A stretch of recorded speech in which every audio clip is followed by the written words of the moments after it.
So to start with, I'm making it's a caramelized bacon and onion dip with fried shallots on top. Really riffing off that old-fashioned onion dip that you dipped your old-fashioned potato chips in.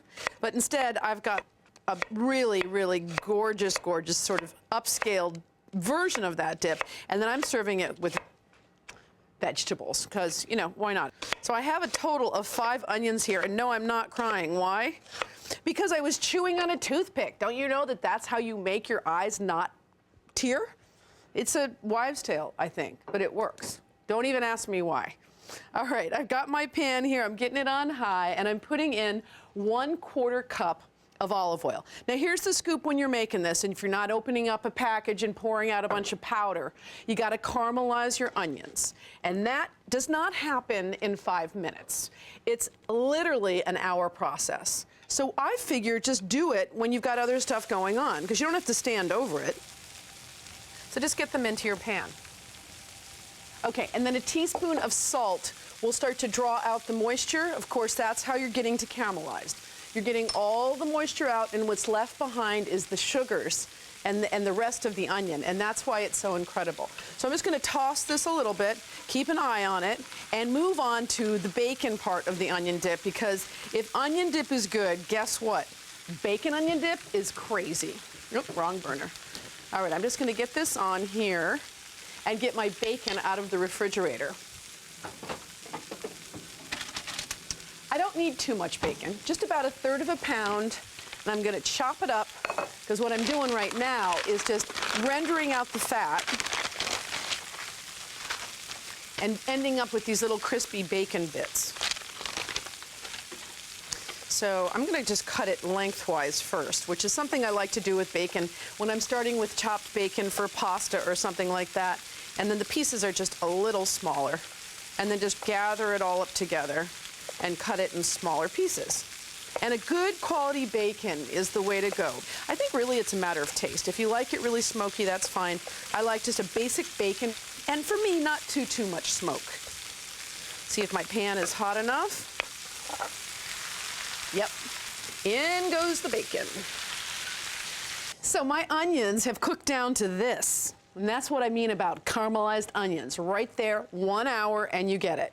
And the bacon that I was cooking has completely cooked, so I'm just gonna remove it here from the pan and leave behind some of that amazing bacon fat. Yeah, that's just what it is, and that's where the flavor is. And so we're gonna maximize that opportunity, and we're gonna cook some more alliums. A shallot is an allium, and so is an onion, and so is a garlic, in here.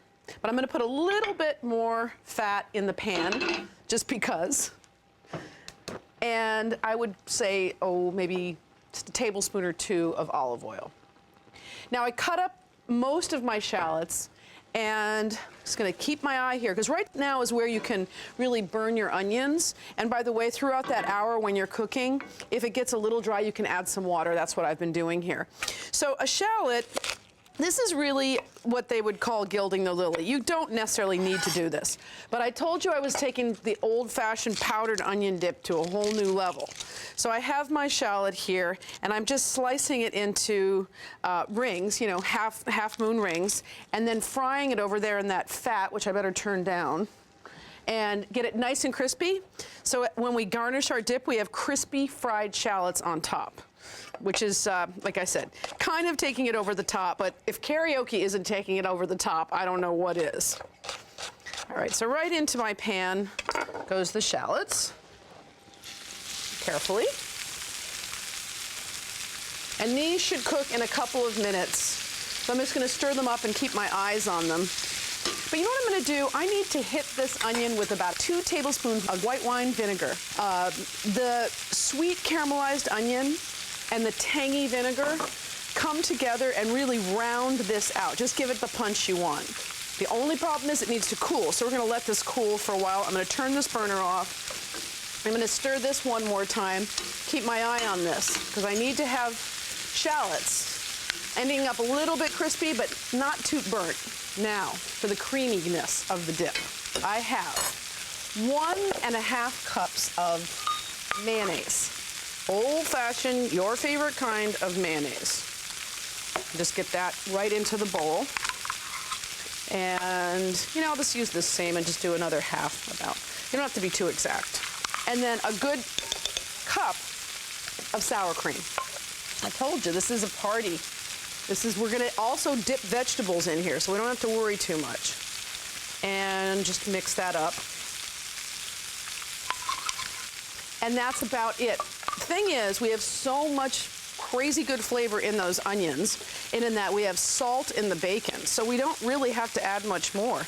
Since the bacon is, I think, probably pretty much cooled up by now, I'm just gonna dump them right in, these pieces into the sour cream. And I'm pulling my vegetables together now. And it just all depends on your personal taste, maybe what you have. There are certain things, it's just me, I am not crazy about on my crudité platter. For instance, love cauliflower, love it cooked. Don't want it on my raw crudité platter. It's just me, I think it's weird. But if you like it, go for it. And what I have here, these are all things that I actually really love that I think will be kind of good. Now, how can you fault celery? You can't fault celery. I've just cut this, and I have, you know what I'm gonna do? Actually, I'm gonna leave these little ridges in here and just put them in pieces about this long, nice dipping pieces.